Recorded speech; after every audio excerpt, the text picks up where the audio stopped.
Listen students, तो मैंने एक वीडियो और बना दी है आपके लिए जिसमें मैंने सिर्फ आँख के बारे में बताया है। तो हमने पिछली वीडियो में डाइजेस्टिव सिस्टम ऑफ ह्यूमन के बारे में बताया है।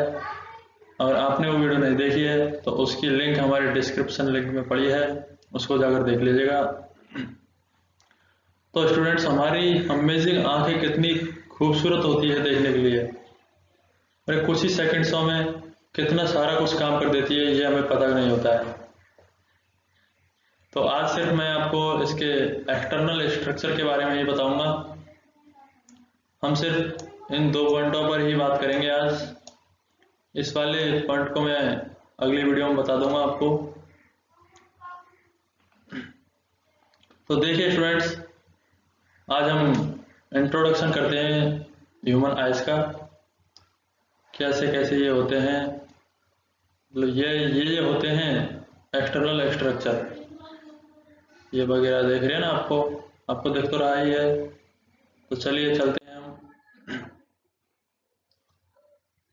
ये जो ह्यूमन आई होती है, in humans specialist sense organs capable of receiving visual image which are then carried to the brain.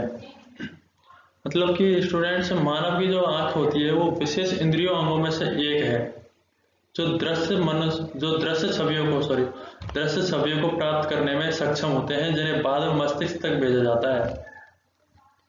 मतलब हम जो भी कुछ देखते हैं उसका इफेक्ट पड़कर रेटिना पर जाता है। ये हमारी प्यूपिल होती है। स्ट्रक्चर की ओर देखिएगा। आपने कभी सोचा है कि हमारी आंखें अगर ना हो तो हम इस रंगीन दुनिया को कैसे देख सकते हैं? ये बिल्कुल इम्पॉसिबल है। हम इसको बिल्कुल नहीं देख सकते, और हम इनके बगैर बिल्कुल अधूरे हैं। तो आइए चलते हैं हम। ये है अपनी आंख। ये सभी एक्सटर्नल स्ट्रक्चर है जिसमें आप इसको देख रहे होंगे। ये इसे बोलते हैं आइरिस, इसको बोलते हैं लिम्बस। ये जो ब्लैक ब्लैक सा स्ट्रक्चर आपको दिख रहा है इसे बोलते हैं अपन पीपल। ये आईलिड होता है फ्रेंड्स, इसे स्केलेरिया कहते हैं। ये लिक्विड जैसा कुछ होता है, जैसे कि अपने रोने पर जो आंसू आते हैं वो यहीं से निकलते हैं स्टूडेंट्स। तो देखा ना, किसी किसी के में ही ये आयरिस ऐसी पीली पाई जाती है, नीली पाई जाती है, वरना काली ही होती है। अपना फर्स्ट पॉइंट है आईलिड, जिसको हिंदी में हम पलक भी बोलते हैं। तो आइए जान लेते हैं हम आईलिड के फंक्शंस को। Functions of the eyelids. The eyelids provides physical protection to the eyes,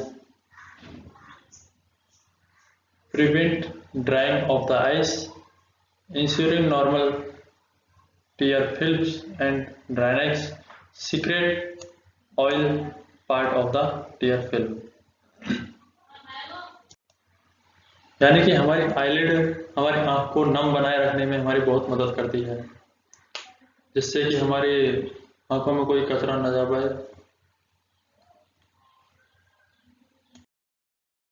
तो देखिए फ्रेंड्स, दूसरा पॉइंट है हमारा प्यूपिल, जिसको हम हिंदी में पुतली भी बोलते हैं। कितनी अच्छी दिख रही है ये देखने में।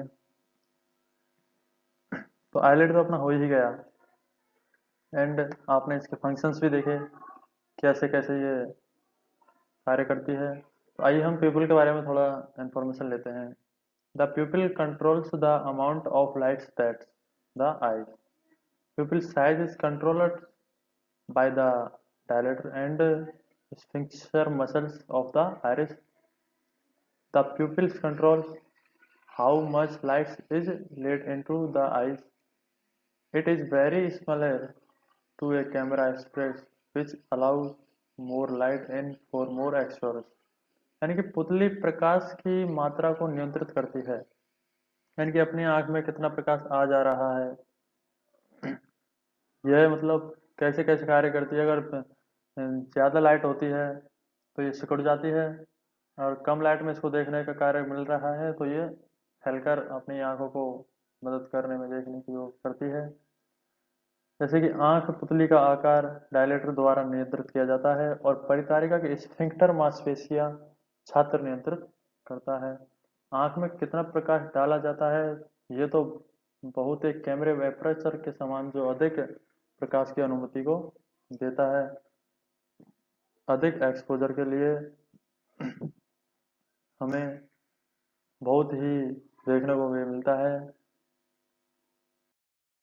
यानी कि मेन तौर पर हमारी व्यूपिल कैसे कार्य करती है कि जैसे अगर आपने कभी देखा होगा कि जैसे आप कमरे में बैठे हो और लाइट जल रही है उसकी, तो हमारी ये जो होती है प्यूपिल, ये बहुत ही मतलब छोटी होती है ताकि इसको आसानी से दिखता है, और इस कार्य को कौन करता है, आयरिस करती है। इसको छोटा या बड़ा करने का कार्य आयरिस करती है।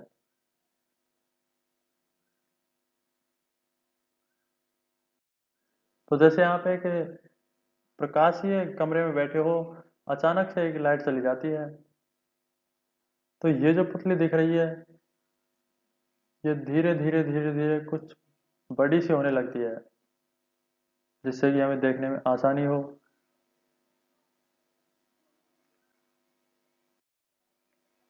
और जो हमारी आंखों द्वारा रेटिना पर जो प्रतिबिंब बनाया जाता है, वो इस ही प्यूपिल के द्वारा बनाया जाता है स्टूडेंट।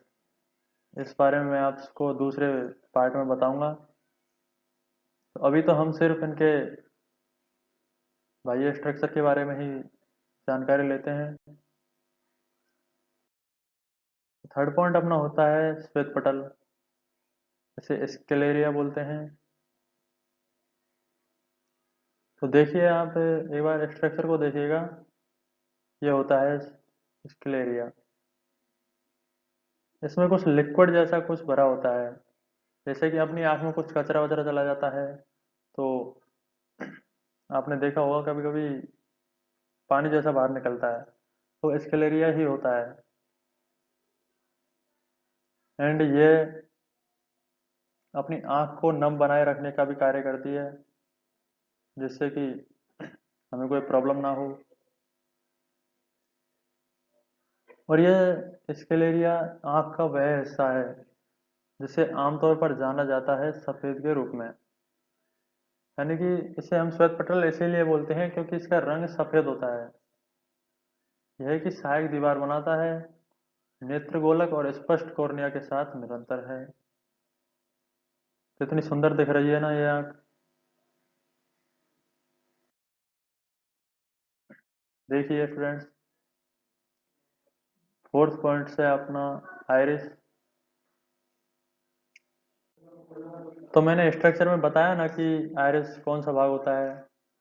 ये जो आपको नीला नीला दिख रहा है, ये पूरा आइरिस है, जो प्यूपिल को बड़ा एंड छोटा करने का काम करता है। ऐसा कब होता है, कम या अधिक लाइट में। जैसे कि इसके फंक्शंस देखिएगा, आइरिस आंख के कॉर्निया के पीछे एक सपाट और अंगूठी के आकार की झिल्ली होती है, जिसके केंद्र में एक समायोजक गोलाकार उद्घाटन होता है जिसे पुतली कहा जाता है। पुतली बोले तो प्यूपिल। यह वह संरचना है जो किसी व्यक्ति को आंखों का रंग प्रदान करती है। पुतली के साथ आइरिस आंख में आने वाले प्रकाश की मात्रा को नियंत्रित करने के लिए जिम्मेदार है। कैसे जिम्मेदार है ये मैंने अभी आपको बताया। सोच के देखो थोड़ा कि कैसे, कि जो ये आइरिस होती है, अगर अपन को अपनी आंख को कम लाइट मिल रही है तो इस प्यूपिल को बड़ा कर देती है। अगर इसको अधिक लाइट मिल रही है ताकि इस पर ज़्यादा इफेक्ट ना पड़े, तो इस प्यूपिल को छोटा कर देती है। इसमें कई सारी मसल्स होती हैं, वो इस कार्य को करने में सक्षम होती है।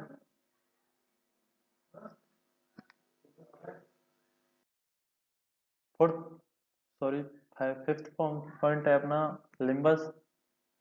इसको किनारी बोलते हैं, यानी किनारे पर यह होता है।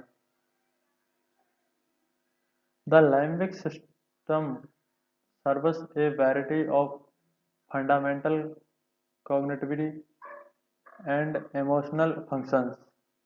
The hippocampus, which lay on the inside edge of the temporal lobes, यानी कि लिम्बक सिस्टम विभिन्न प्रकार के मौलिक संज्ञानात्मक और भावनात्मक कार्य करता है। लिम्बक सिस्टम ये जो दिख रहा है ना, ये थोड़ा थोड़ा सा, इसे हम लिम्बक सिस्टम बोलते हैं।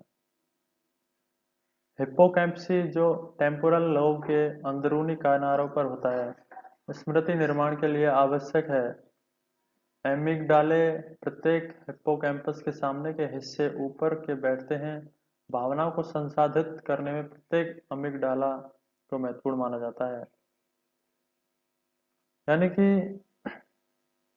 अपनी आंख में कैसे कैसे भावनाएं उत्पन्न हो रही है या क्या क्या संशोधित करने में प्रत्येक अमिगडाला डालता है।